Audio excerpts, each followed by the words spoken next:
मैं लोगों से कहना चाहता हूं, कम make in India.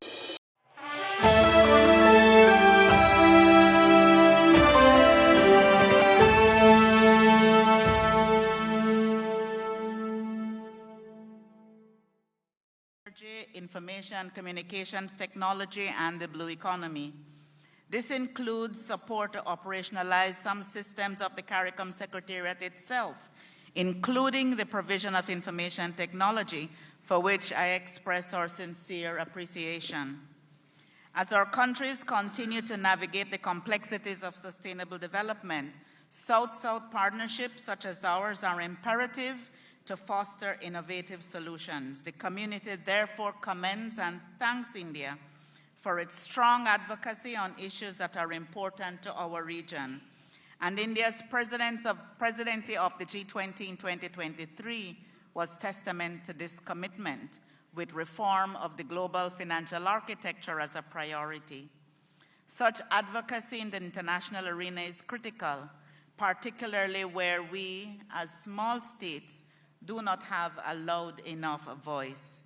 Excellencies, as CARICOM and India reaffirm steadfast commitment to a vibrant and active relationship through the outcomes from this second summit, the Secretariat stands ready to ensure that the collaboration continues to flourish in the years to come. I thank you and hand over to the Chair. Thank you, Secretary General. Good afternoon. Permit me to welcome the Honorable Shri Narendra Modi, Prime Minister of India, to Guyana and to the CARICOM India Summit. I now invite our host and my dear brother and friend, His Excellency Dr. Irfaan Ali, President of the Cooperative Republic of Guyana, to make his opening remarks. Thank you. Thank you very much, Chair. My respected colleagues, on behalf of all of you, I wish to welcome Honorable Shri Narendra Modi, Prime Minister of India, to CARICOM and Guyana. We can give him a round of applause.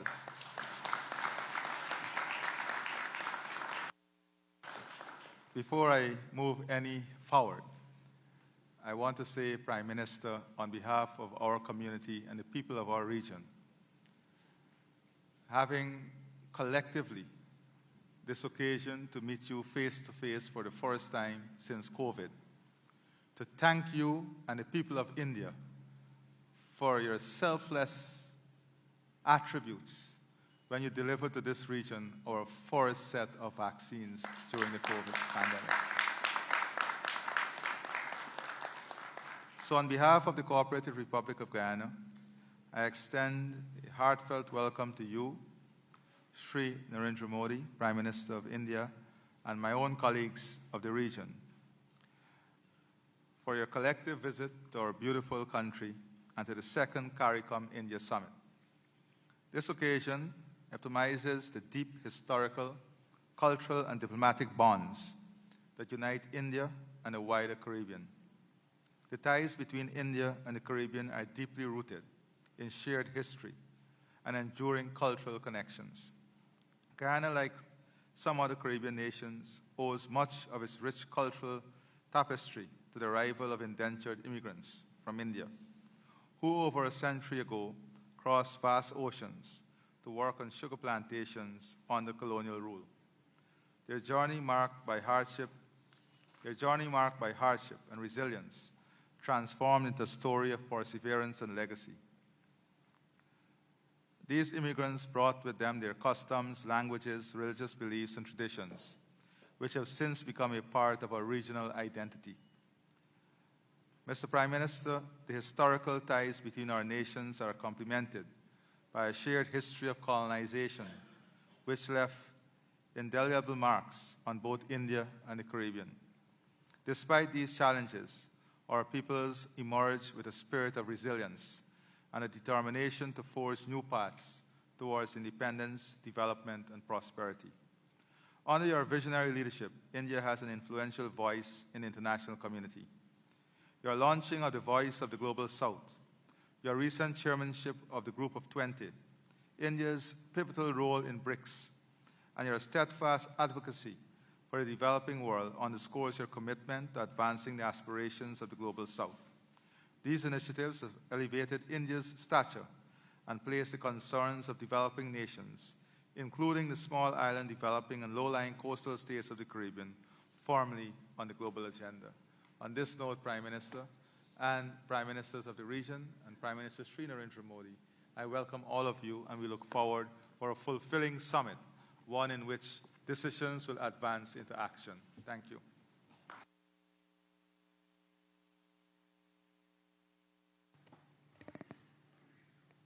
Honorable Sri Narendra Modi, Prime Minister of India, His Excellency Dr.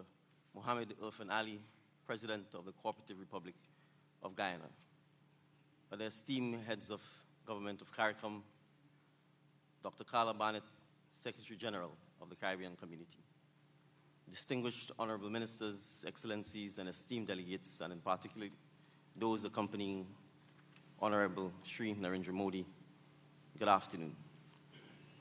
First, permit me, excellencies, to express my deep appreciation to my brother, President Ali, and to the government and people of the Cooperative Republic of Guyana for their warm hospitality in hosting all of us, and for the excellent arrangements that have been put in place for this summit. Thank you, my brother.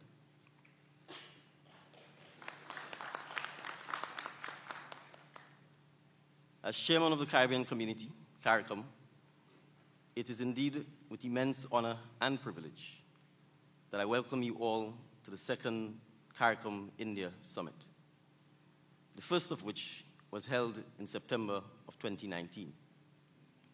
Today, we gather as partners and friends, united by a shared vision of progress, cooperation, and mutual respect.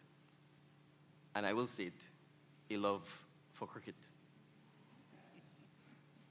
The Caribbean community attaches tremendous value to the shared history, common values, kinship, and strong bonds of friendship that we have enjoyed with the government and people of India, which have strongly influenced and enriched the diverse and vibrant culture of the Caribbean community.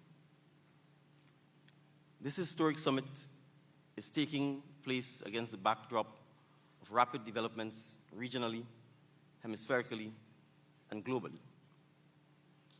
The multifaceted and protracted crisis in Haiti, the existential threat we face from climate change, the post-COVID-19 economic recovery challenges, the conflicts in the Middle East, and the ongoing Russia-Ukraine war have all contributed to high inflation, global unemployment, and have contributed to some measure of despair and uncertainty and anxiety amongst our peoples.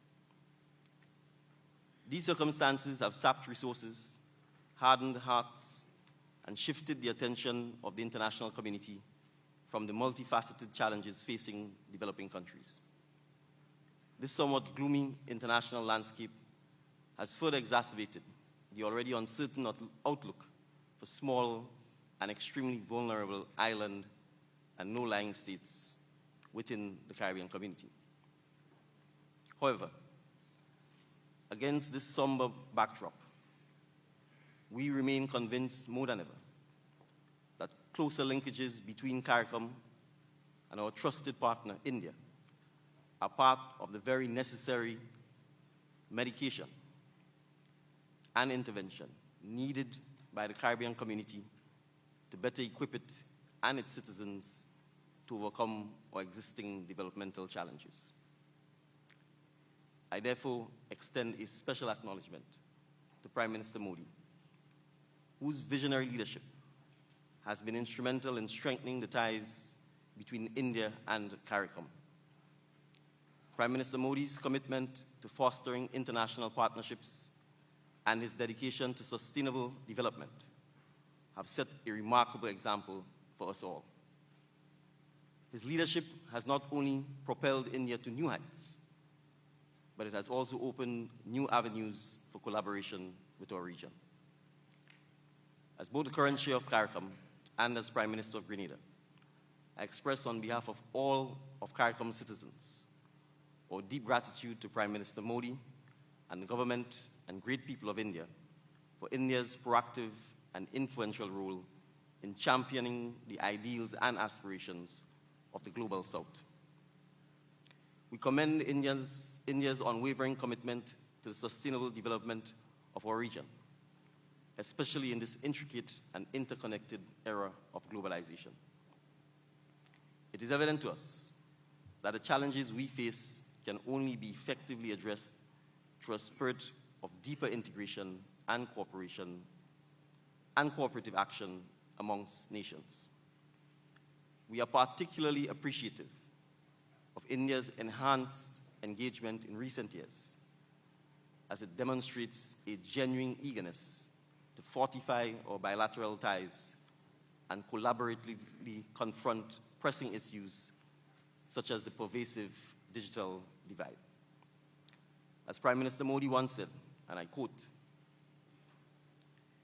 "Good governance with good intentions is the hallmark of our government.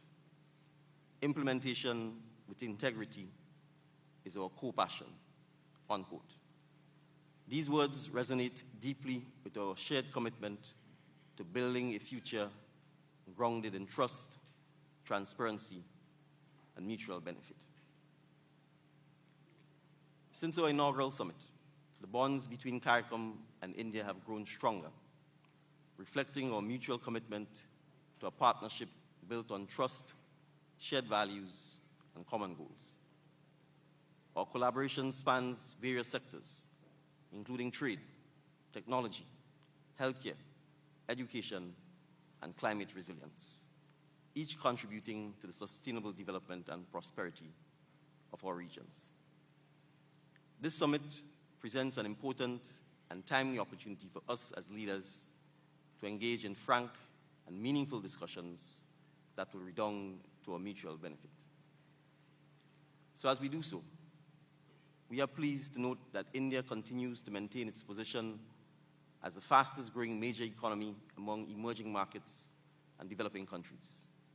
Furthermore, India's expertise in such key areas as agriculture, energy, health, human resource development, and information and communications technology is well known. CARICOM also remains highly grateful to India for the vaccines donated to CARICOM member states at the height of the COVID-19 pandemic. It demonstrated that at a time of its own great need, it cared enough about its brothers and sisters within CARICOM.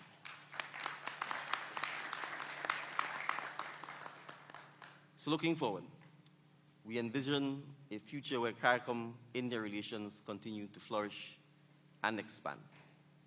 Closer cooperation and collaboration amongst the leaders of CARICOM member states and India would serve to further enhance the partnerships and contribute to successfully strengthening our existing economic, commercial, and people-to-people relations. Allow me, therefore, to warmly welcome Prime Minister Modi to Guyana and to CARICOM, and we look forward to a successful summit. Thank you, Prime Minister.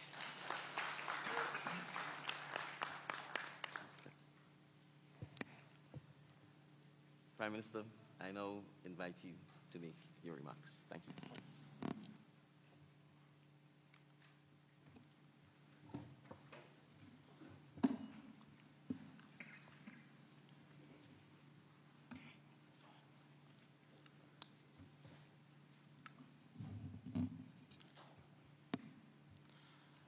Excellencies, मेरे मित्र राष्ट्रपति इरफान अली और प्रधानमंत्री Dickon Mitchell के साथ दूसरी Bharat CARICOM summit की मेजबानी करते हुए मुझे हार्दिक खुशी हो रही है।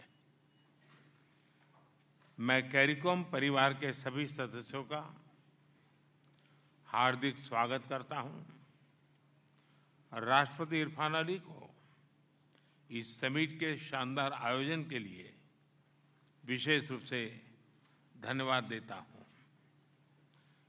कुछ महीनों पहले हरिकेन बेरिल से प्रभावित देशों में हुई जानमाल की हानि के लिए मैं सभी भारतवासियों की ओर से गहरी संवेदना प्रकट करता हूं। एक्सेलेंसी, आज की हमारी बैठक 5 साल के अंतराल के बाद हो रही है। इन 5 वर्षों में विश्व में अनेक बदलाव आए हैं। मानवता को अनेक तनावों और संकटों का सामना करना पड़ा है। इनका सबसे बड़ा और नकारात्मक प्रभाव हम जैसे ग्लोबल साउथ के देशों पर पड़ा है। इसलिए भारत ने सदैव कैरिकॉम के साथ मिलकर साझा चुनौतियों से निपटने का प्रयास किया है। कोविड हो या नेचुरल डिजास्टर्स, कैपेसिटी बिल्डिंग हो या विकास के कार्य, भारत एक विश्वसनीय पार्टनर के रूप में आप सभी के साथ कंधे से कंधा मिलाकर आगे बढ़ा है। एक्सेलेंसीज, पिछली बैठक में हमने कई नए और सकारात्मक इनिशिएटिव्स की पहचान की थी। मुझे खुशी है कि उन सभी पर प्रगति हो रही है। भविष्य में हमारे सहयोग को मजबूत करने के लिए मैं कुछ प्रस्ताव रखना चाहूंगा। यह प्रस्ताव 7 मुख्य स्तंभों पर आधारित है और ये 7 स्तंभ है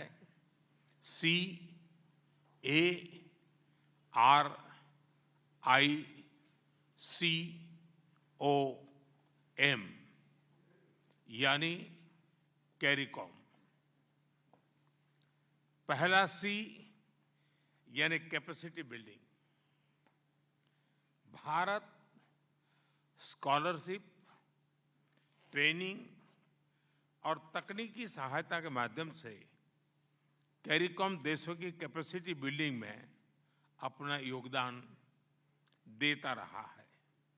आज मैं भारत द्वारा दी जा रही आईटेक स्कॉलरशिप में अगले 5 वर्ष के लिए 1000 स्लॉट्स की वृद्धि का प्रस्ताव रखता हूं।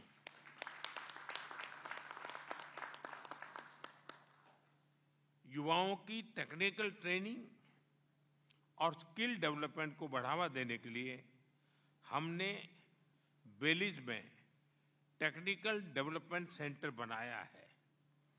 सभी कैरिकॉम देशों द्वारा इसके इस्तेमाल के लिए हम इसके स्केल और साइज का विस्तार करेंगे।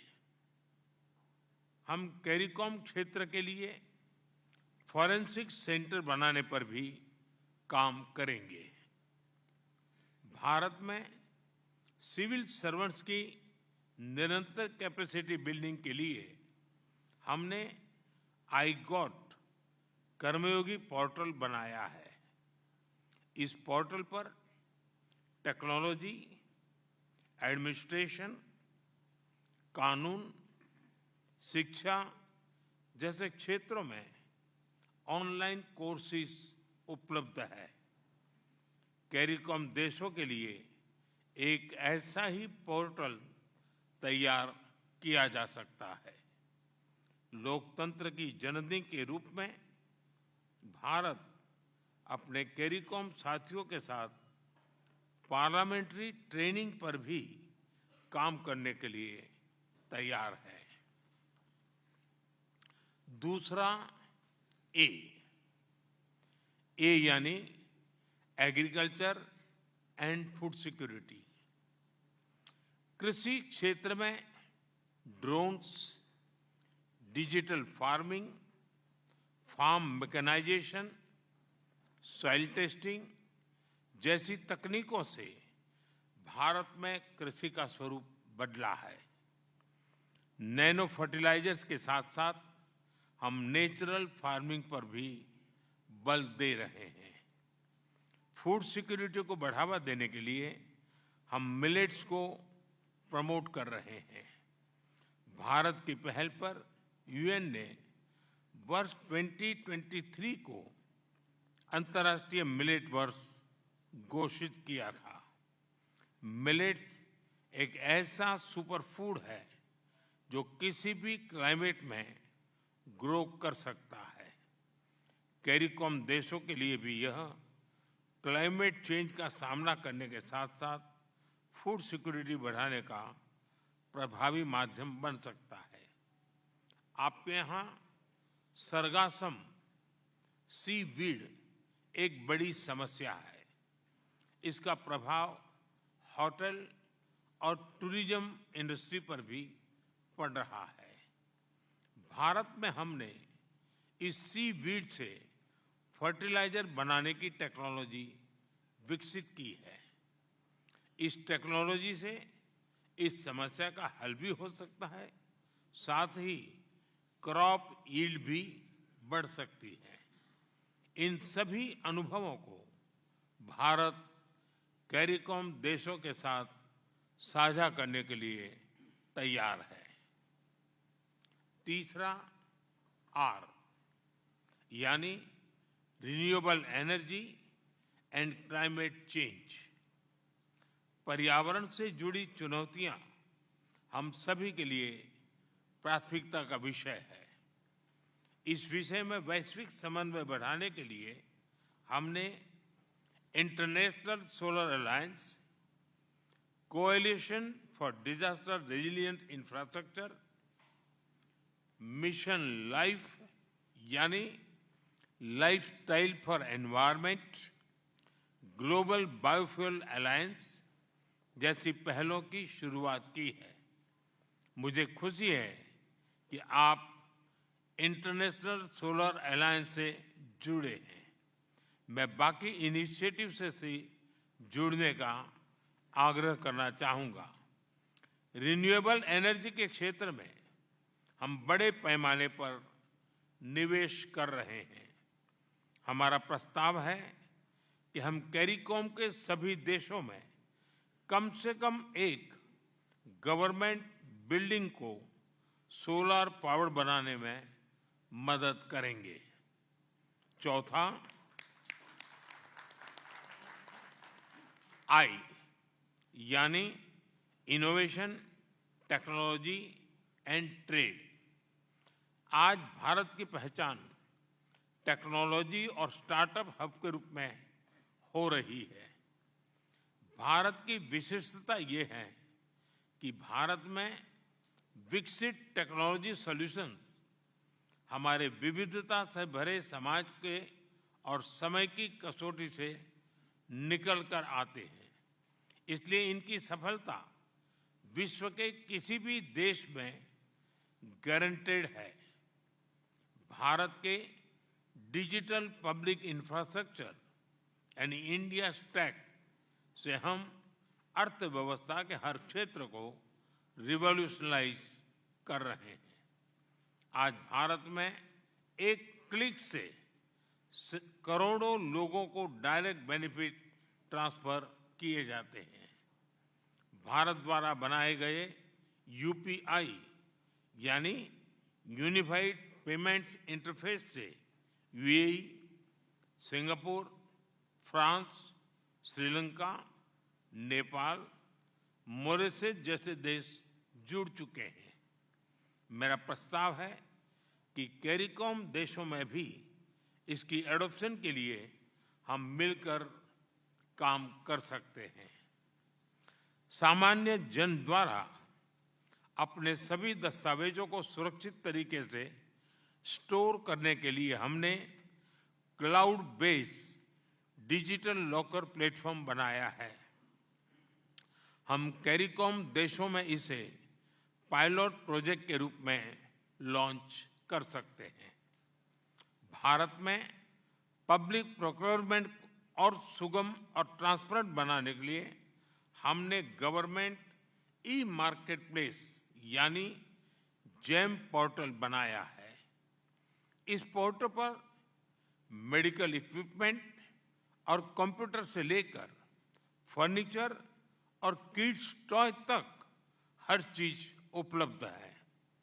हमें यह पोर्टल कैरिकॉम देशों के साथ साझा करने में खुशी होगी। 5 T's यानी ट्रेड, टेक्नोलॉजी, टूरिज्म, टैलेंट और ट्रेडिशन को बढ़ावा देने के लिए हम सभी देशों के प्राइवेट सेक्टर तथा स्टेक होल्डर्स को आपस में जोड़ने के लिए एक ऑनलाइन पोर्टल बना सकते हैं। एसएमई सेक्टर में भारत तेजी गति से आगे बढ़ रहा है। पिछले वर्ष इंडिया कैरिकॉम बैठक के दौरान हमने एसएमई प्रोजेक्ट्स के लिए $1 मिलियन की ग्रांट की घोषणा की थी। हमें इसके इम्प्लीमेंटेशन को गति देनी चाहिए। स्पेस टेक्नोलॉजी में भारत विश्व के अग्रणी देशों में से है। स्पेस टेक्नोलॉजी का इस्तेमाल करते हुए हम कैरिकॉम देशों के resource mapping, climate studies, agriculture जैसे क्षेत्रों के लिए मिलकर काम कर सकते हैं। पिछले वर्ष सितंबर में G20 समिट के दौरान हमने G20 satellite for environment and climate observation की घोषणा की थी। 2027 तक इसे लॉन्च किया जाएगा।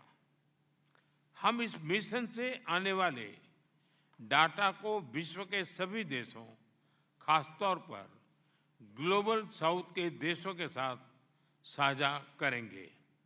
5वां C यानी क्रिकेट एंड कल्चर। क्रिकेट हमारे देशों के बीच एक बहुत बड़ा और महत्वपूर्ण कनेक्टिंग लिंक है।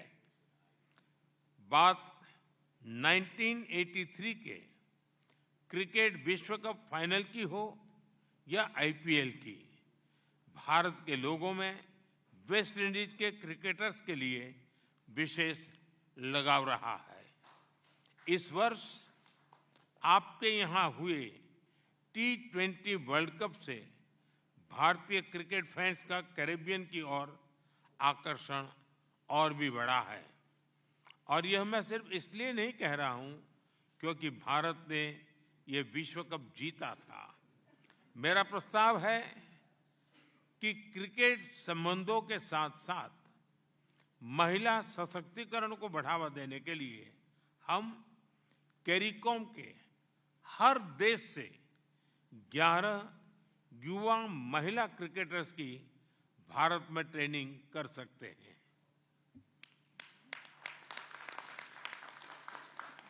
हमारी साझा सांस्कृतिक धरोहर को विश्व पटल पर रखने के लिए हम अगले वर्ष कैरिकॉम देशों में डेज ऑफ इंडियन कल्चर का आयोजन कर सकते हैं। बॉलीवुड की लोकप्रियता को देखते हुए कैरिकॉम देशों के साथ मिलकर फिल्म फेस्टिवल ऑर्गेनाइज किए जा सकते हैं। 6ठा O यानी ocean economy and maritime security. Bharat के लिए आप स्मॉल आइलैंड स्टेट्स नहीं, लेकिन लार्ज ओशन कंट्रीज है। मेरा प्रस्ताव है कि इस क्षेत्र में कनेक्टिविटी बढ़ाने के लिए हम पैसेंजर और कार्गो फेरीज की आपूर्ति करेंगे। हम मिलकर मैरीटाइम डोमेन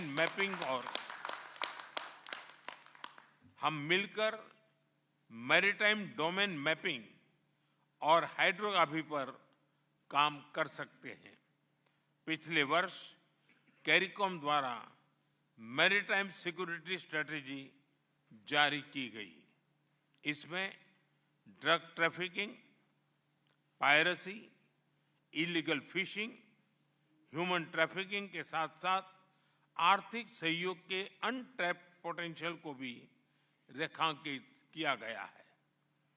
भारत को इन सभी विषयों पर आपके साथ सहयोग बढ़ाने में खुशी होगी। 7वां एम यानी medicine and health care. CARICOM देशों की स्वास्थ्य सुरक्षा भारत के लिए उच्च प्राथमिकता का विषय रहा है। भारत में सामान्य मानवी को quality and affordable health care प्रदान करने के लिए जन औषधि केंद्र खोले हैं। मेरा प्रस्ताव है कि हम इस मॉडल पर कैरिकॉम के सभी देशों में जन औषधि केंद्र खोल सकते हैं।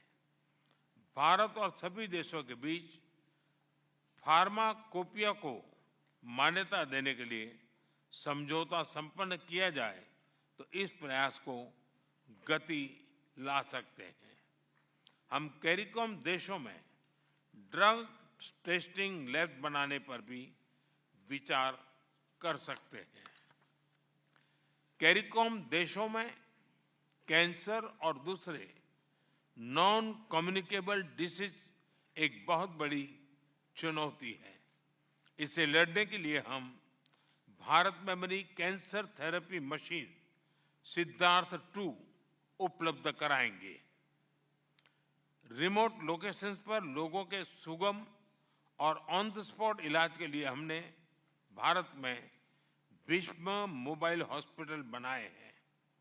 इन्हें कुछ मिनटों में ही सेटअप किया जा सकता है और बिना समय गंवाए सभी प्रकार के ट्रॉमा का इलाज किया जा सकता है। हमें यह मोबाइल हॉस्पिटल्स कैरिकॉम के मित्रों को उपलब्ध कराने में खुशी होगी। दिव्यांग लोगों को आर्टिफिशियल फूड की मानवीय सहायता देने के लिए हम हर वर्ष किसी न किसी कैरिकॉम देश में जयपुर फूड कैंप्स लगाने का प्रस्ताव रखते हैं। हम डायलिसिस यूनिट्स तथा सी एम्बुलेंस की भी प्रदान करने का प्रस्ताव रखते हैं। डायबिटीज, हाइपरटेंशन जैसी लाइफस्टाइल डिजीज से बचने के लिए योगा बहुत ही असरदार है। मन और शरीर के बीच सामंजस्य लाने पर केंद्रित यह साधना पूरी मानवता के लिए भारतीय सभ्यता का उपहार है। इसे 2015 में यूएन द्वारा अंतर्राष्ट्रीय योग दिवस के रूप में रिकॉग्नाइज किया गया था। इसे लोगों द्वारा छोटी उम्र से ही अपनाने के लिए हम इसे स्कूलों में करिकुलम का हिस्सा बना सकते हैं। हम सभी कैरिकॉम देशों में भारत से योग टीचर्स और ट्रेनर्स भी भेजने का प्रस्ताव रखते हैं। हम कैरिकॉम देशों में योग थेरेपी और भारतीय ट्रेडिशनल मेडिसिन के इस्तेमाल पर भी काम करेंगे। एक्सेलेंसी, कैरिकॉम के हमारे इन 7 स्तंभों में एक बात समान है, ये सभी आपकी प्राथमिकताओं और आवश्यकताओं पर आधारित है। यह हमारे सहयोग का मूलभूत सिद्धांत है। मैं इन विषयों पर आप सभी के विचार सुनना चाहूंगा। बहुत बहुत धन्यवाद।